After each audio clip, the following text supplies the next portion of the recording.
Hello everyone, welcome to my channel అండి. ఈరోజు recipe tomato బీరకాయ పచ్చిమిర్చి పచ్చడి. ఎలా చేసుకోవాలో చూసేద్దాం.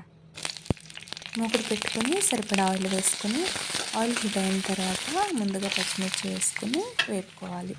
అవి వేగుతున్నప్పుడు కట్ చేసి పెట్టుకున్న బీరకాయ ముక్కలను కూడా వేసుకొని బాగా ఫ్రై చేసుకోవాలి.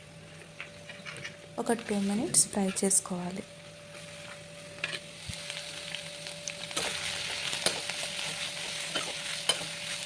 అటు ఇటు కదుపుకొని తర్వాత టమాటా ముక్కలను కూడా యాడ్ చేసుకుందాం. టమాటా ముక్కలు కూడా యాడ్ చేసుకొని బాగా కలుపుకోవాలి.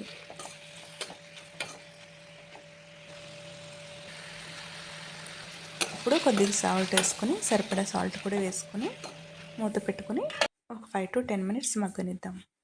10 మినిట్స్ తర్వాత మూత తీసుకుని అడగంటకుండా అటు ఇటు కదుపుకోవాలి. ఇంకొకసారి మూత పెట్టేసుకొని ఒక 5 మినిట్స్ దగ్గరగా మగ్గనివ్వాలి. మూత తీసుకొని ఇప్పుడు చింతపండు, వెల్లుల్లి రెబ్బలు, జీలకర్ర వేసుకుని బాగా కలుపుకోవాలి. బాగా కలుపుకున్న తర్వాత మూత పెట్టుకుని ఇంకొక 2 మినిట్స్ మగ్గనివ్వాలి.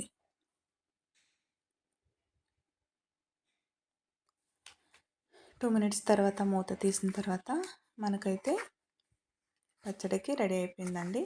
ఇప్పుడు గ్యాస్ ఆఫ్ చేసుకుందాం.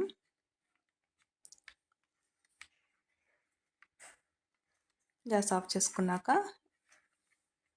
ఇది చల్లారిన తర్వాత మిక్సీ జార్లో వేసుకొని పేస్ట్ చేసుకుందాం.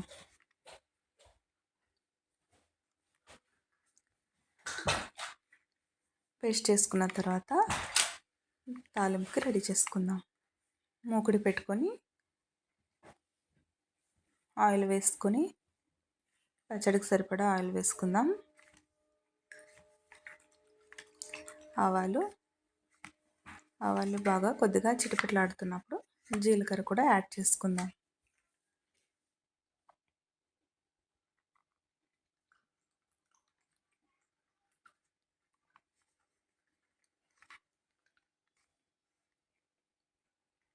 తర్వాత దంచి పెట్టుకున్న వెల్లుల్లి రెబ్బలను కూడా యాడ్ చేసుకుందాం.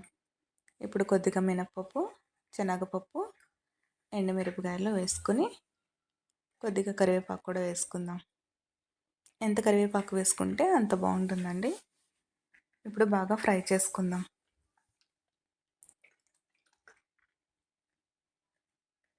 ఫ్రై అయిపోయి మన తాలింపు అయితే రెడీ అయిపోయింది. గ్యాస్ ఆఫ్ చేసుకుని ఇప్పుడు ముందుగా పేస్ట్ చేసి పెట్టుకున్న పచ్చడిని ఈ తాలింపులో బాగా వేసుకొని కలుపుకోవాలి.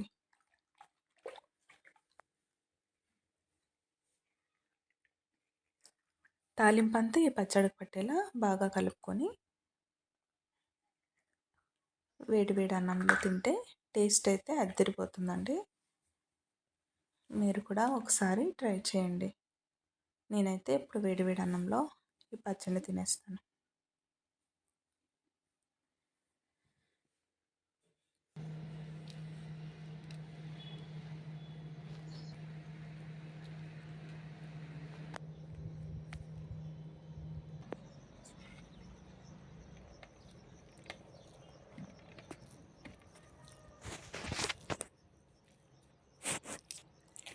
కావాలంటే నెయ్యి కూడా యాడ్ చేసుకుని తినచ్చండి. చాలా కమ్మగా ఉంటుంది. కానీ నాకు స్పైసీగా ఇష్టం కాబట్టి నెయ్యి వేసుకోకుండా ఉత్తి పచ్చడితో బాగా కలుపుకొని తింటున్నాను.